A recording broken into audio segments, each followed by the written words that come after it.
Hey, everybody. We are live right now at the Paste Studios with Jerron Blind Boy Paxton. Jerron, thanks for being here, man. It is good to be here under the construction. Yes, yeah, just on time. As soon as we started, they started drilling.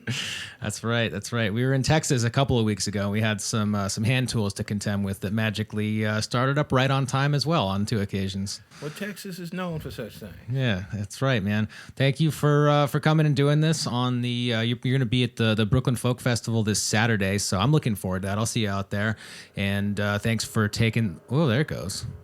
You know what? I think this is louder in our ears than it is for the rest of the internet. So I think let's pretend like that's just not happening. Pretend Granny didn't just drop a toy on the floor upstairs. Thanks for doing this. First off, can you tell us what you're going to start out with? I'm going to start off with a little piece of black folk music called Bound to Go. It's a song, just like most black folk music, can take various meanings, but I learned it from people from plantation country. My grandmother, who did a good fair bit of my raising, because you know it takes a village in the community, was from plantation country. She moved around to about 3 different plantations before she was 16 years old, which was an endeavor. You know, people on the plantation was about the size of the island of Manhattan. It was about 13 or 14 miles long, with cotton and about 3 or 4 different communities on it, own church, own grocery store and things, and one road that you couldn't be on. If you was on that road without a pass, just like it was before we had freedom, you were subject to whatever the owner of that plantation wanted to do to you. So when you wanted to leave, if you was going to leave without permission, you had to stay off the road. So people would cut off across the field and leave. And my grandma said of those 3 different places she left off, most of the places she had to leave in the middle of the night with her and her mother and father and 9 to 10 children. So this song meant a lot to them.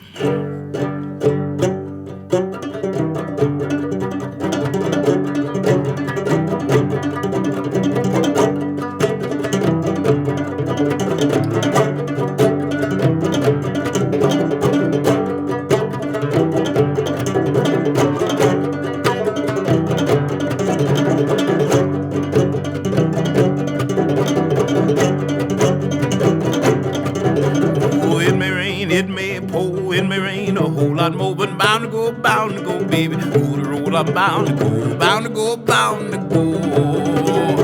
Oh, bound to go, bound to go. Ooh, the road I'm bound to go, bound to go, bound to go. Ooh, the road I'm bound.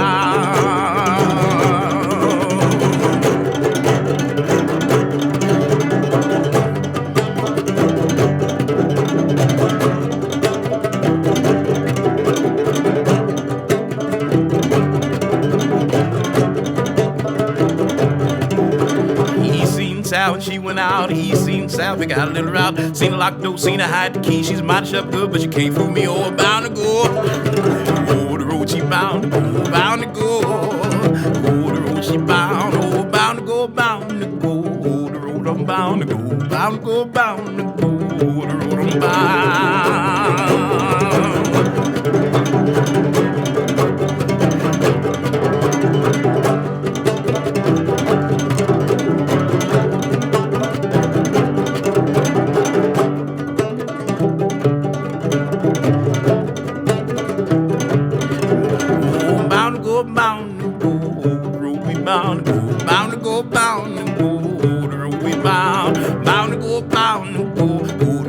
Bound to go, bound to go, bound to go, oh, the road we bound. Yeah. Thank you. All right, thank you, man. That sounds great. And that's, dude, so online, man asks the exact same question that I just asked when you picked up that big old banjo. What is the name of that? And Bass banjo, he guessed. You told me the name of that banjo is That's a big old banjo. a big old banjo. The correct and proper name is a Stichter banjo, Stichter model. It come out in the year of about 1848, about 2 decades after the banjo got popular amongst non-African hands, and started to evolve in different ways after that. Can you talk about, of all the instruments that are here? You play more instruments than are even here right now. I've got four instruments I can count right now. You play keys as well. Of your multi-instrumentalism, can you, when you're writing songs, I mean, can you tell immediately what you're writing for, what instrument you're writing for? Do you play around with the different instruments that you play to figure which is going to fit the song that you've written the best? Well, I don't compose quite that way. I compose for the people. And certain songs have to be played certain ways to be appreciated by the people. Certain people, when they hear certain lyrics, they have a certain sound in their head, even if that's opposite of what my feeling is exactly to the piece. You have to do things for your audience. And you have to do things for the song itself. You have to be at service to the music, not the other way around. So in balancing these two things, you figure out a way to give songs to people, make arrangements to songs you already know to suit different people, sometimes just to suit yourself. There was a time I liked playing a lot of fiddle, and I'd play a lot of solo fiddle music, but then I realized I'm the only one that liked solo fiddle music. And even then, it got old to me after a while, because I make a living playing on stages, and I have to present the music to people. And I say, this is a lovely song, but the way I like hearing it probably won't reach the people as well. Another example that's present is I'm working on the Rachmaninoff Prelude. But there's a society and a clique of people that already play that song. It's theirs. It belongs to people of the conservatory foremost, but then it also belongs to everyone. It's a piece of music for everyone. But for me to play that piece of music, I can't play it on the piano, which is the instrument it's written for. For some reason, when a person like me who's steeped in folk music and cultural music and the music of vernacular tends to play Western European classical music, it's met with giggles. Sometimes they're understandable, sometimes they make you uncomfortable. So, with that being said, I understand that I can't give my audience the Rachmaninoff Prelude on the piano. But if I play it on the banjo, the audience will go crazy. They will lose their minds for some particular reason. But that's how the music has to be presented to reach the people I want it to reach, which is everybody. Such is the struggles of an artist. Well, man, I've very much enjoyed the big old banjo first. The regular old banjo is coming up second. Can you tell us what you're playing on the playing second? Well, I wanted to play the Rachmaninoff Prelude. Oh, I thought we were talking about some hypothetical future date. I would love to hear the rock. It's No, it dealer's choice. Whatever you want. It ain't up to snuff just yet. All right. And I ain't practiced it all day. But I will play a good old piece of New York folk music by Mr. Felix Arndt. Felix Arndt is a man from New York City, and he wrote this song for America's favorite banjoist at the time, Fred Van Epps, who is from Plainview, New Jersey. And it's a piece of music that most people know for pianos. And to be honest with you, it sounds better with accompaniment. But here we are without accompaniment. But if the audience comes down to the Brooklyn Folk Fest, there will be scores of friends of mine that know this song and will make quite the thunderous noise. So this one will just tickle you under your toes with some New York banjo music.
All right, Jerron, that sounds great. Thank you, man.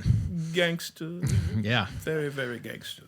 That is not the word that I was going to say to describe that, but it is absolutely the truth coming from you. And man, we appreciate you coming out here and playing these songs for us. We've just heard two, and I'm coming out to see your show, to see the Brooklyn Folk Fest show, and immediately preceding that, so there's a screening of this movie, American Epic, which starts at 7:00. And it's narrated by Robert Redford. Nas is in it, Taj Mahal is in it, Jack White is in it, and you are in it. And as soon as that wraps, then you go on the main stage.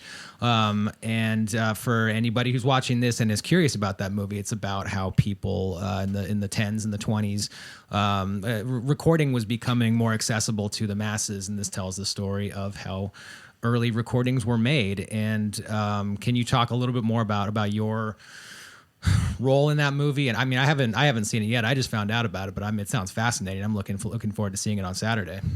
It was a lovely project, and as the old folks used to say, half ain't never been told. There are things about that project that I don't think have reached the ears of people who are interested in it quite the way it should have just yet, but the future has a lot in store, and it's an unfolding project, and it'll do to bring a lot of information we thought was lost and buried into the foresight of people who are very interested. And I loved being a part of it. It was fun getting to see just all the different aspects of recording, and how you, especially when I was in my teenage years, how I romanticized how these records were made and the people who made them, and the circumstances they were made under. And then the more I realize and find out, I find they're not as romantic as I think. They just bought this machine into a hotel some of the time, and sometimes it was a fancy studio, but people like Papa Jolly Jackson apparently made some of his records sitting on the bed of the top floor of the Peabody Hotel, and beautiful things like that tend to happen. And it was just great to be asked to be a part of it. I was asked to represent music of my culture, music of black folk music and blues and all the things that get tied into them. And I played a song that was big in my life at that time, the Candyman, and it was lovely to sit down and do it. It was a big song of the day that never got recorded in the day, so I think my version was the first version ever recorded on the 78 RPM medium. As far as I know, I could be mistaken, but so far as I know. Well, I'm looking forward to seeing it, man, and hopefully everybody who's checking out this live stream right now is able to either check out that movie wherever it is available, and or watch the screening at the Brooklyn Folk Fest, which is a specific cut made specifically for this festival. It's only screening the one time. They edited it. Man, trying to say edited it. you try it. Edited it. Edited it. That was very well done. Can you say Irish wristwatch? Irish wristwatch. Yeah, One more time? Irish wristwatch. It does take that delay in between those two words. And you and I have both had too much middle shelf coffee from Dunkin' Donuts, and that is probably owing to that's why I cannot pronounce these words it's the way I want. Effective coffee, though. It is. It's doing exactly what it should. Well, we would very much appreciate a third lightly played or vigorously played song, or however you want to play it. Can you tell us what you're going to do third? This song is about going to jail, which ironically is a large part of black folk culture, funny enough. This is about a jail in Alabama. Doesn't name the jail in particular, but I don't think it much matters. It was written around the turn of the 20th century. Jelly Roll Morton at one time took credit for it. I don't know enough difference to take the credit away from him, but I'll take credit from the arrangement. I play this song the way I grew up playing it, and enjoyed the little funk we play on the guitar out in South Central.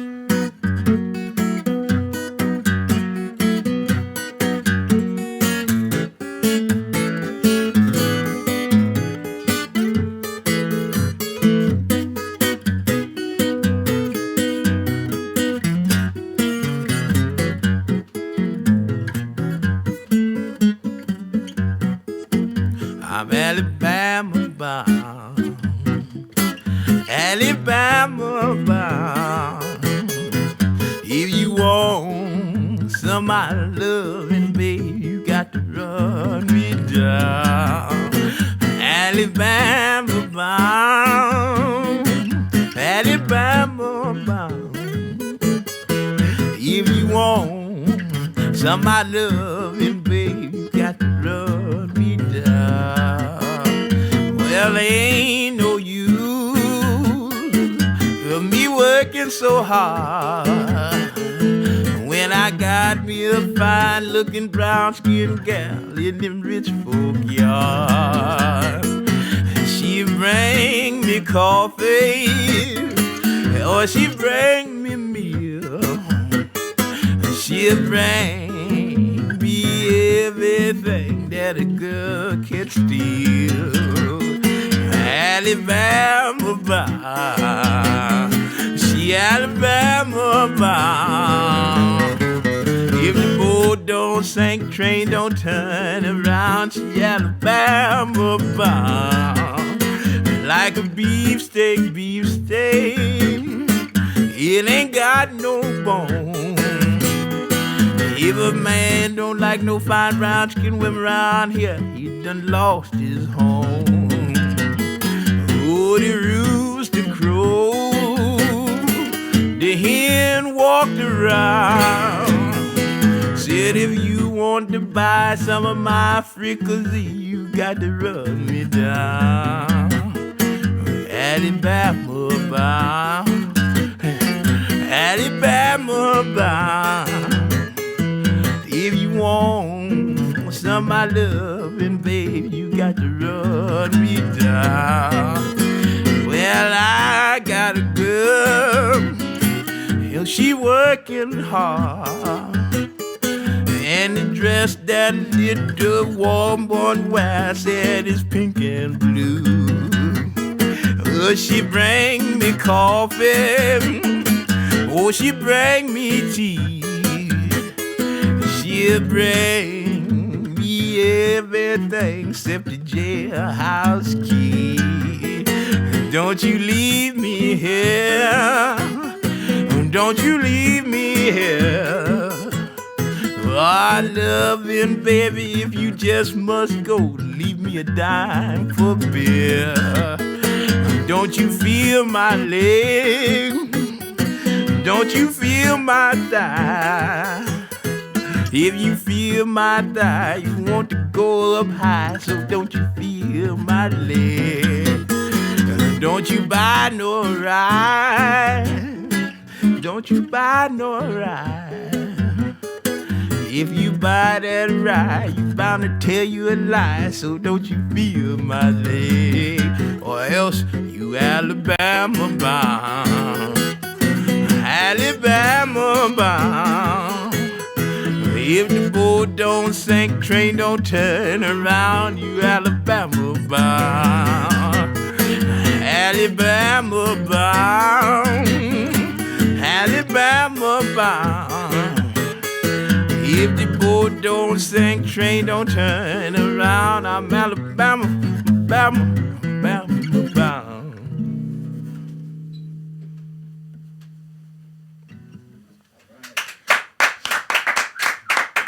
Thank you. Yeah, thank you. You seem like a very knowledgeable dude to talk about influences with, and this seems like the right room to talk about musical influences. Are you not to get too far ahead of ourselves, but were you going to do Hesitation Blues 4th? Is that where we're headed? So there's all these tapes here. There's a number of tapes of Hot Tuna doing that song, which is that's my exposure to that tune. I'm sure that the history of that song goes back quite a bit farther. I've heard it being played in the late '60s, the '70s, then Jorma Kaukonen playing it solo as well through the '90s and into the 2000s. Can we talk about some of your most important influences or mentors towards getting to where you're at in your career right now? Some of my most important mentors were the people who raised me. I came from a community in South Central Los Angeles. Most people don't know, but South Central is the western end of the Chitlin Circuit. South Central is also one of the few places that had a direct train line to the state of Louisiana. So there have been people from Louisiana heritage coming there since as far back as 1908 and 1909. So it's home to many Cajuns and many Creoles and many Choctaw Indians and many black people that just come from out there. As soon as they finished the 10 freeway, that opened the place up, and there was a big hub. Los Angeles, unlike certain places like Detroit or New York or Chicago, it lined itself more with the show enough South in that it was a big supporter of the blues. People like Muddy Waters and Lightning Hopkins and Howlin' Wolf were heard out there in abundance and unreservedly. We had a talented tenth, so to speak, that lived in what we call Black Beverly Hills. But even the people of that class, if you would call them that, still kept a down-home feel for the blues and country music and held on to their roots down there. So most of these songs people get from rock and rollers and the British invasion and things like that. I get from the source. I'm very fortunate to be able to drink that music straight from the fountain. I come from the people who wrote those songs and sang them every day of their lives. The songs that come from the cotton field, well, those are songs my grandma sang in the cotton field, and she taught them to me. People sometimes exercise their prejudice and say, "What do you know about the blues? You're from Los Angeles." I say, "Well, I'm plenty fucking black." We didn't just come there and start listening to the Beach Boys, you understand. We brought our culture with us. And that some of the first places I remember hearing good country songs, like the Stephen Foster repertoire from people that would, sing and dance to those songs. They'd whistle them as best they could, from knowing them from little kids, and all the blueses, the Hesitation blues, and the Jimmy Reed repertoire of songs, and all those things are just things I was steeped in. Not too many people are fortunate enough to get to hear Booker White and Mississippi John Hurt and Son House when they're 7 and 8 years old. Yeah. But that's how I was raised. And I'm very fortunate to be able to bring this culture to people, because most people only get to experience it through a filter. And I am the unadulterated version, full of youth, vigor, and 300 pounds on my side. Well, man, I want to show you what's in the archive in the other room, because there's a club called the Ash Grove in Los Angeles in the 60s and 70s that was a ton of bluegrass and folk music, but there's 16 tapes of Lightning Hopkins playing there. There's a ton of Bucka White, and these are the tapes, the original tapes that were on the deck that day in 1963, 1967, and there's a ton of that stuff just in the other room, which I'd love to show you offline. But man, thank you for sharing all of that information. You've just named a number of names hopefully for the internet and for me myself to Google and to find more out about and listen to them immediately. So thanks for that encyclopedic background in where you come from. I was gonna give it to you whether you asked for it or not. All right. So we got a fourth song coming up, and that may or may not be Hesitation Blues. This is still dealer's choice. Whatever comes out, we are happy to hear. Sounds good. I think it's best to continue with the platform laid out. These things aren't interesting to watch, in the harmonica. There's no wiggling. There's no watching people's fingers and stealing their licks. You either know it or you don't. So it don't require much talking. So I'll play you the Hesitation Blues. I'll play a little South Central blues to start it off. It's my favorite way to warm up the Hesitation Blues.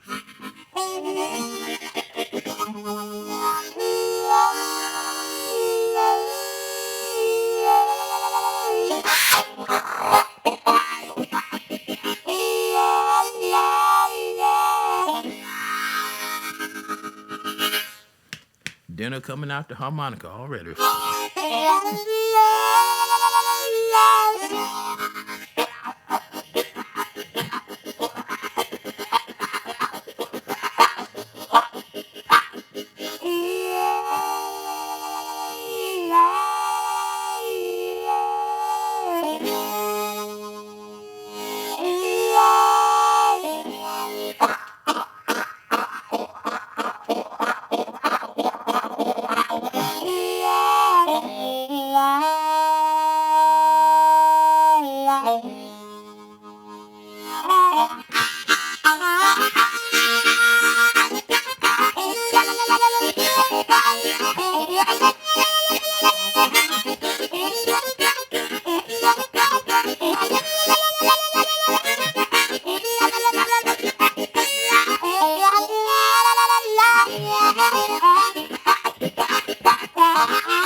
Hello, Central, what's the matter with the line? I want to talk to that high brown of mine. Oh, hello, Central, can't talk to my brown. Storm last night, told him why it's all down. Tell me how long do I have to wait?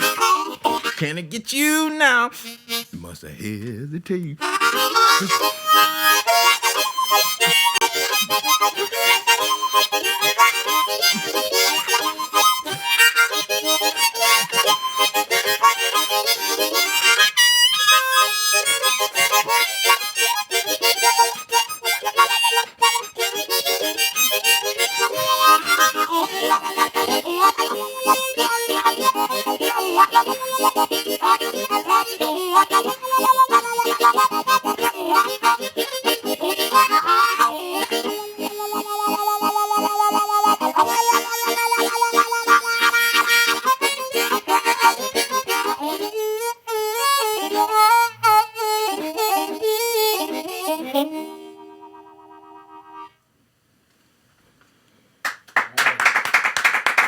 Thank you, boys.